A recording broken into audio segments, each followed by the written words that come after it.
Olá, meu nome é Heloísa, eu faço parte do Núcleo de Estudos em Neurodesenvolvimento Motor e Intervenção Precoce, o NENEIP. E é com prazer que eu venho apresentar o meu trabalho intitulado Caracterização de uma corte de crianças nascidas pré-termo devido à Covid-19 na gestação. Esse estudo foi realizado na Universidade Federal do Triângulo Mineiro e teve a bolsa do CNPq. Essas foram as autoras, eu, Heloísa, a orientadora, professora Elaine Leonese Guimarães, e nossa colaboradora, a Giovana Venâncio. Bom, a enfermidade infecciosa viral causada pela Covid-19 foi de grande repercussão mundial por conta da sua alta taxa de transmissibilidade, a alta incidência de mortalidade e sua gama de sintomas como febre, hemoptise e dispneia. Sendo assim, ela foi declarada como uma pandemia em 2020 pela OMS. Devido aos riscos causados nas gestantes e nas puérperas, foram incluídas como grupo de risco também em 2020, uma vez que as complicações como o baixo peso ao nascer, a necessidade de um parto cesáreo de emergência, a necessidade de internação na unidade de terapia intensiva e, principalmente, a prematuridade foram observadas nos recém-nascidos. A prematuridade é classificada como o nascimento que ocorre antes de completar 37 semanas de gestação, e ela possui alta incidência no mundo todo. Ela é considerada a principal causa de morte neonatal no mundo, e a cada 10 nascidos vivos, um é prematuro, e a cada 40 segundos registra-se um óbito. Importante ressaltar que, no Brasil, atualmente ele está em 10º lugar no ranking mundial de prematuridade, mesmo apresentando queda nas taxas do nascimento prematuro. A restrição social que foi imposta pelo isolamento, que foi considerada a medida mais eficaz para o controle da transmissão viral, ela limitou e muito a interação social da criança com os familiares e os amigos, acarretando assim a desaceleração, a ausência e até mesmo o retardo no desenvolvimento dessas crianças. Para a compreensão dos impactos causados pela Covid-19 nesses lactentes, é importante entendê-los como um todo, diferente do que é realizado pelo modelo médico.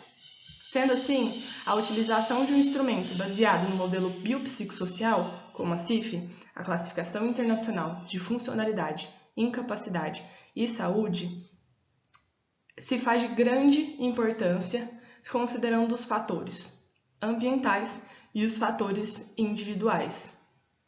Esse instrumento ele busca descrever a saúde humana e os seus estados, e ele considera esses 4 tópicos, esses 4 componentes: funções e estruturas do corpo, atividade e participação, fatores ambientais e os fatores pessoais.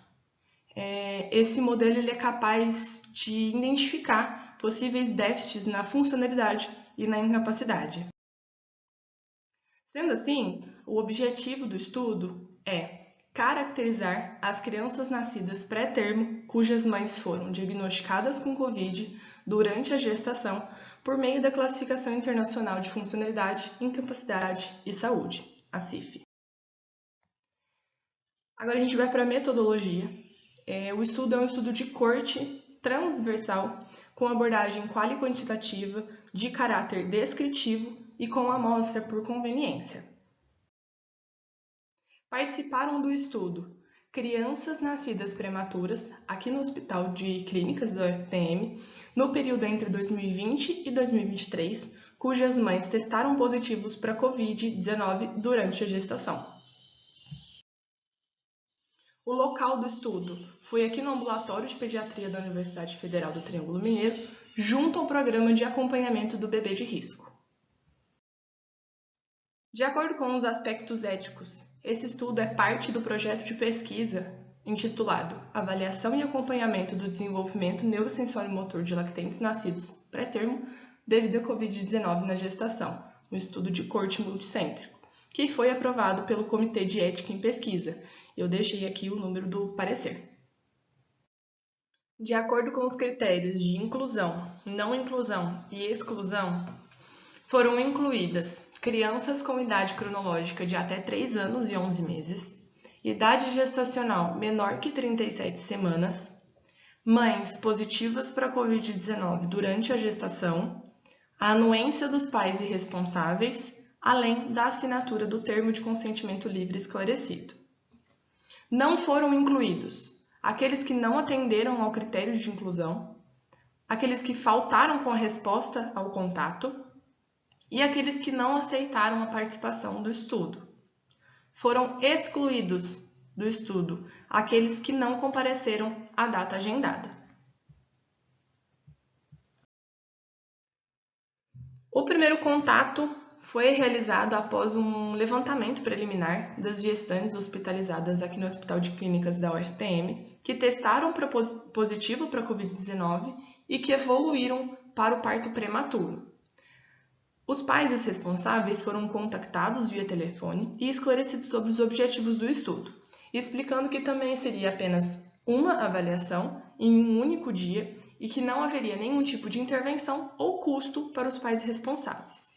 Ao final, eles foram convidados a se integrar à pesquisa e aqueles que concordaram assinaram o termo de consentimento livre esclarecido. Após o aceite dos pais responsáveis, foi marcado um dia de comum acordo para avaliação, em que foi realizada a anamnese, a escala de critérios socioeconômicos, a ABEP, e o checklist da CIF. Em relação ao checklist da CIF, com base na faixa etária dos participantes e os estudos encontrados na literatura, foram selecionados 56 categorias nos 3 diferentes componentes: funções e estruturas do corpo, 27 categorias, atividade e participação, 19 categorias, e os fatores ambientais, 10 categorias. Com isso, o estudo buscou verificar as características biológicas e sociais dos participantes, identificar as demandas de saúde, além de caracterizar o perfil biopsicossocial e socioeconômico da população estudada. Eu trouxe aqui um print da anamnese que foi utilizada na avaliação.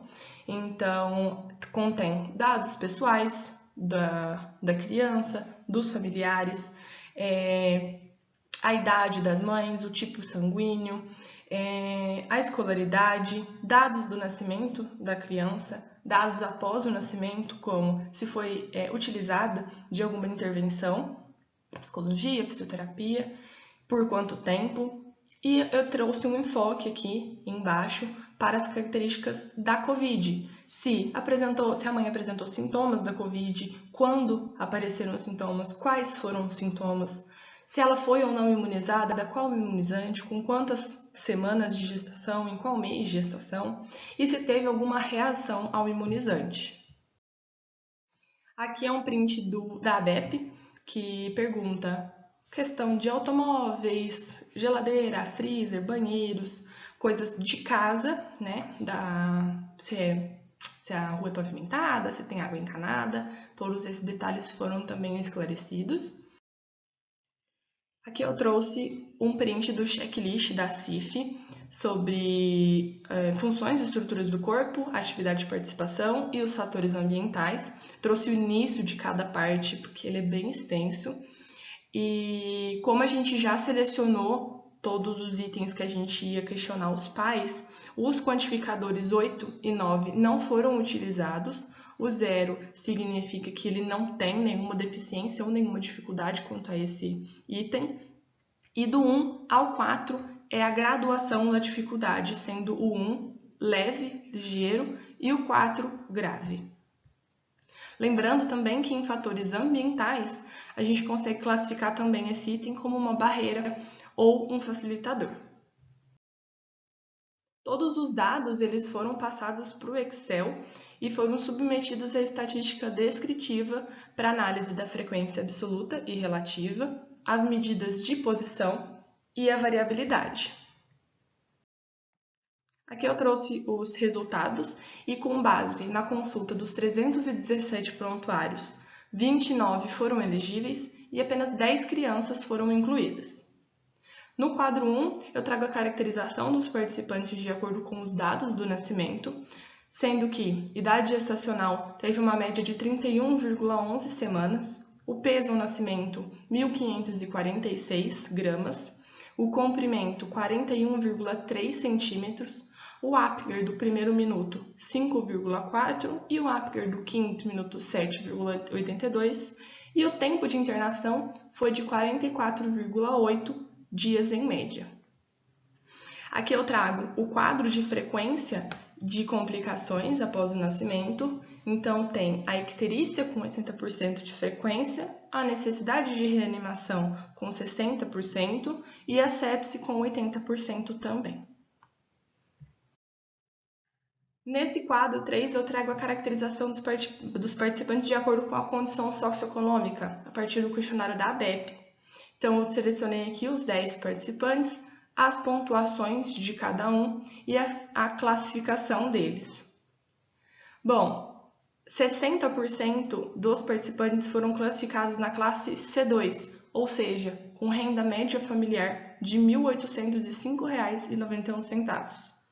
Já os 30 outros por cento foram classificados na classe B2, com renda média familiar de aproximadamente R$ 5.449,74. De acordo com os resultados obtidos pela CIF, a gente considera que 100% das crianças apresentaram desenvolvimento neuropsicomotor questionável, ou seja, todas as crianças apresentaram algum grau de alteração em algum item. Então, a gente traz aqui a primeira coluna sobre funções e estruturas do corpo. A gente pode ver que 50% tiveram alterações em funções da atenção e funções respiratórias, e 40% tiveram algum grau de alteração em funções emocionais. Na segunda coluna, a gente traz os resultados a partir da parte de atividade e participação, em que 90% das crianças tiveram alteração no vestir-se e 40% na fala. Já na terceira coluna, a gente traz as alterações quanto aos fatores ambientais, onde 70% das crianças tiveram alguma alteração em relação às mudanças climáticas. Bom, a gente pode concluir que esses resultados eles corroboram com a necessidade de medidas de detecção e intervenção precoce no desenvolvimento neuropsicomotor do neonato e do lactente devido à Covid-19. Aqui estão as referências utilizadas no estudo. Muito obrigada!